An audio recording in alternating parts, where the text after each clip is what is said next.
Isabelle Huot. Pour vivre plus longtemps, pour vivre mieux. En même temps, on se fait du bien. Ça n'a pas besoin d'être compliqué. Ça peut faire toute la différence.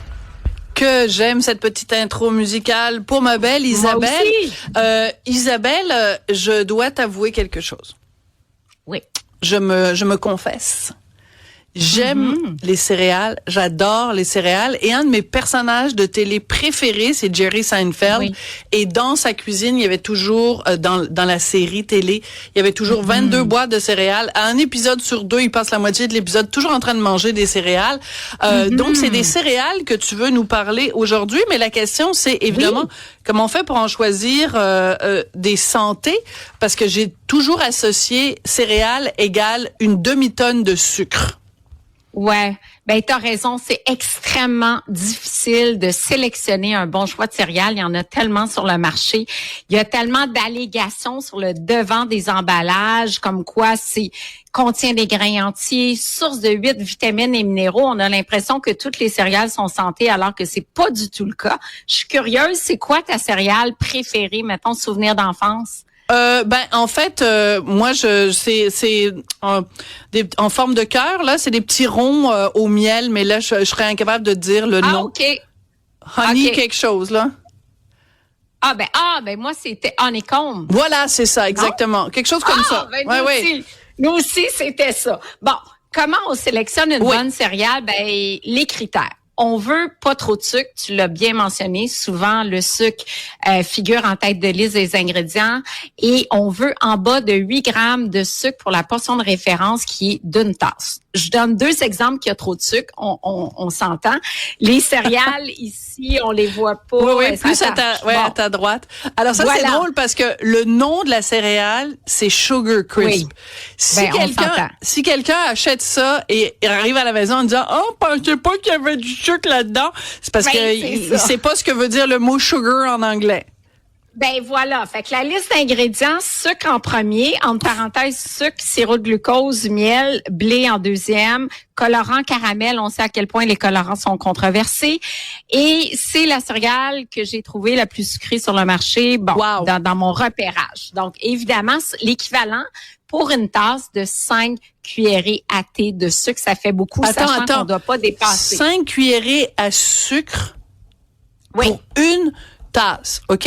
Ça, une tasse, c'est raisonnable. Là, tu sais, le matin, tu prépares ça à tes enfants, tu rajoutes un peu de vrai lait ou de boisson aux amandes, peu importe. Mais ça veut dire que ton enfant commence sa journée avec 5 cuillerées à thé de sucre. Il arrive à l'école, il est complètement surexcité.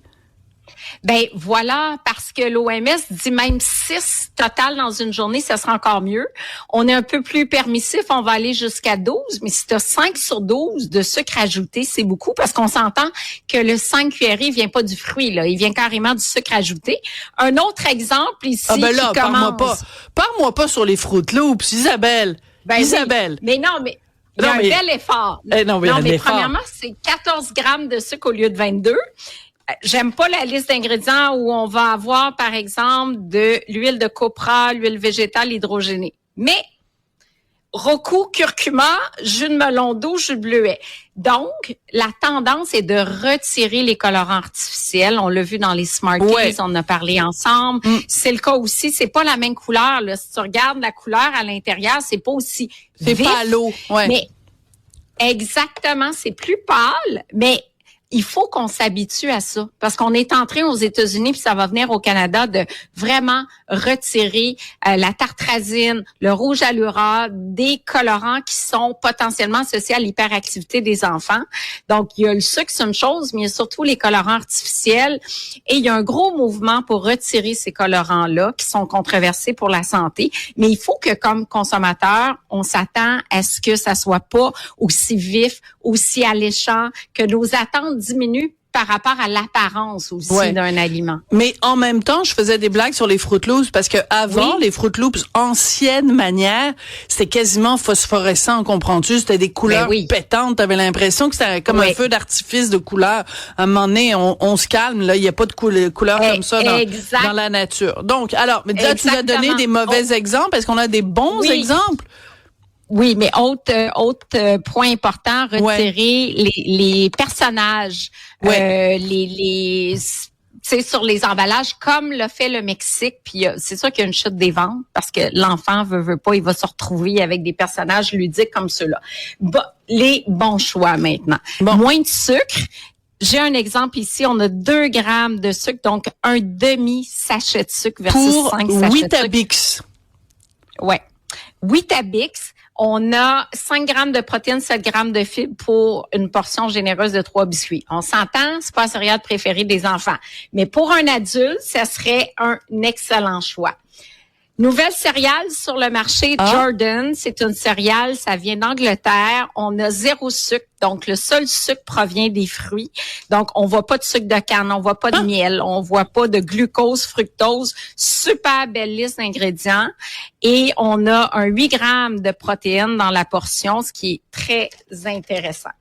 Est-ce que je peux te raconter, je vais te raconter une blague, je vais essayer de la raconter très courte avec Richard. On fait notre épicerie en ligne avec Lufa. J'adore parce que c'est des produits bio puis ça. Puis je suis prête à payer un petit peu plus cher parce que je trouve que c'est meilleur pour la santé. Et là, à un moment donné, on n'a pas la marque de céréales qu'on aime d'habitude. Donc Richard, il me dit tiens, prends telle affaire là, des granolas et tout ça. Écoute, il a pris une bouchée, c'était comme du brandy. Tu sais, tu te lèves le matin, c'est la première chose que tu te mets dans la bouche, tu veux que ce soit autre chose qu'une punition. Fait que ça reste dans le placard. Ça reste dans le placard. Là, j'ai Richard, je suis sûre qu'il exagère. J'ai pris une bouchée, je trouvais ça dégueulasse, j'ai recraché. Plus jamais. Ouais. Donc il faut qu'on ait du plaisir le matin, Isabelle. Oui, t'as un bon point parce qu'à être trop santé, trop de fibres, pas de sucre, pas de gras, pas de sel, pas de fun. Pas, ça devient un petit peu plate. Faut trouver des compromis. Alors t'as 10 secondes pour Spécial K. Oui, Spécial K. On a on a 4 grammes de sucre, donc un sachet de sucre, c'est très bien. Par contre, il y a 0 fibre. Donc, ma recommandation, prenez une céréale de base pas sucrée, c'est Spécial K, on s'entend, il manque de fibres. Vous rajoutez des fibres. On rajoute de la graine de chia ou de caméline ou du son d'avoine. Quelle bonne idée. On bonifie en fibres, fait qu'on se revient, on arrive avec une céréale bonne idée qu'on aime. J'apprécie. Merci Isabelle. Merci à tout le monde. On se retrouve demain.